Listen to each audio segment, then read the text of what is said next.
Hello everyone, the 316 here with another More Fun Monday Lightning Collection review. Been a long time. Here I have the In-Space Red Ecliptor.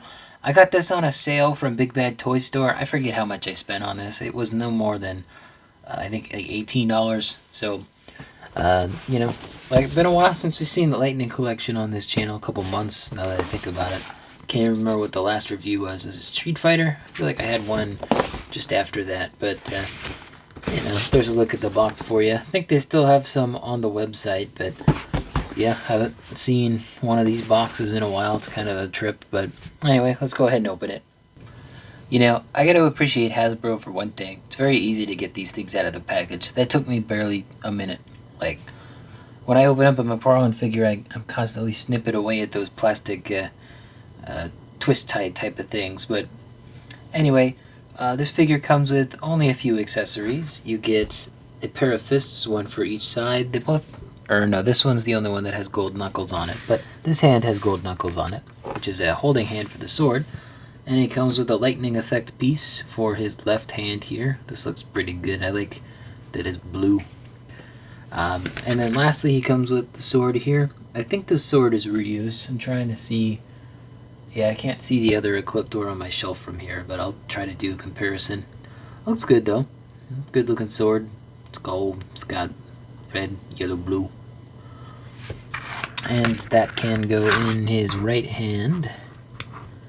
But the right hand here is a little tight. I should be able to force it a little bit.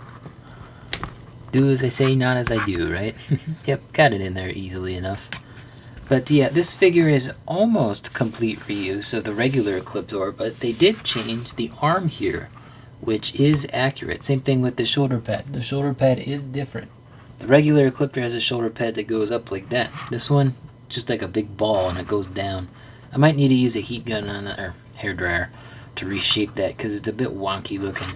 The arm itself is different as well. They did make a new mold just for this arm, so I do appreciate the attention to detail here. Really miss this line.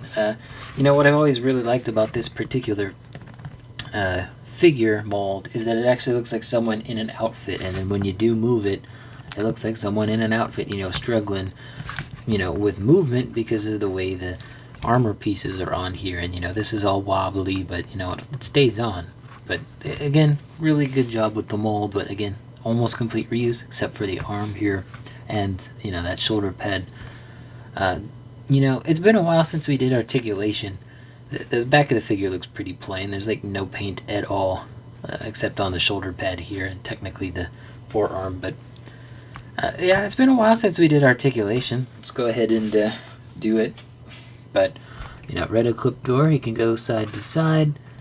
I don't think he has a hinge. No, doesn't look like he has a hinge. So that's as much down, that's as much up, and of course you get the 360. I don't see a hinge on there. And then speaking of arms, his new arm, it can go up quite a bit, but it does struggle to go all the way up there. I don't know if that's the joint itself or just my copy. You got a full swivel up there. You got the double joint here, which you have to kind of mess around with it, but it ain't too bad. And then of course you got the wrist here, plenty of movement there, and it can go up and down depending on which arm you have. And then this arm, this gets in the way, but you can move it out of the way. It does move out of the way a little bit to get you the T-pose, and that is a full swivel there. They did not use a silver joint there for some reason. Strange. And then the double joint on this one is going to be hindered by that shoulder piece.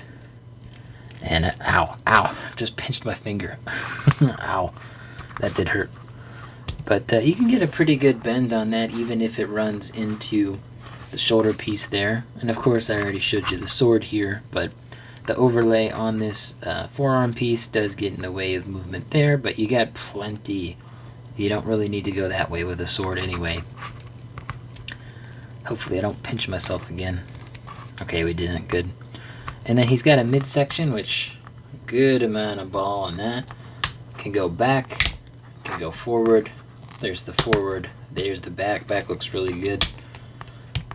Get it back in position. Let's see. Splits, the legs get in the way, but I did not like the sound of that. If you twist that, Actually, you can't get that up any higher, at least that I can tell.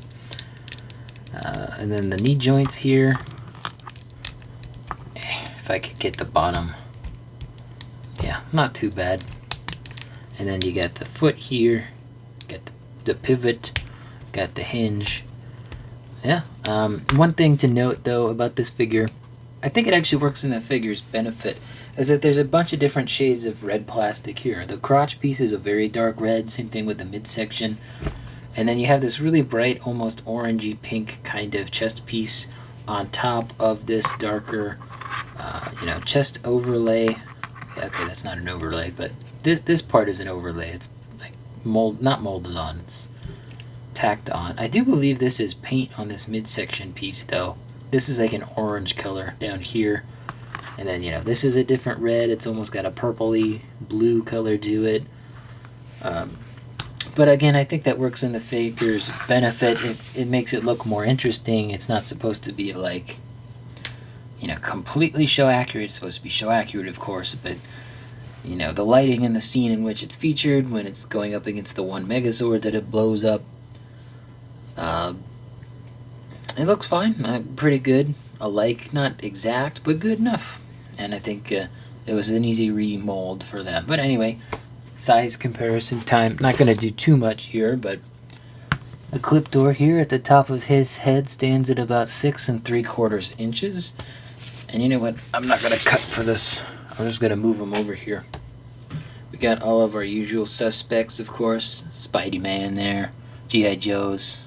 Dino Thunder Black, Sonic, Atrocitus back there. Don't mind the messy desk. That's just a bunch of Lego pieces I never bothered to move. But there's that. And then it might be a bit hard to see, but here he is up on the shelf. You can see some of the multiple amounts of dust that is kind of accumulated in some of these figures. But if I zoom in here, you can see that the sword is a different mold, so they did mold that differently. Sorry about the shaky cam, but yeah, he's looking pretty good next to all of those other in space figures. And here he is with some Mighty Morphin stuff, comic book.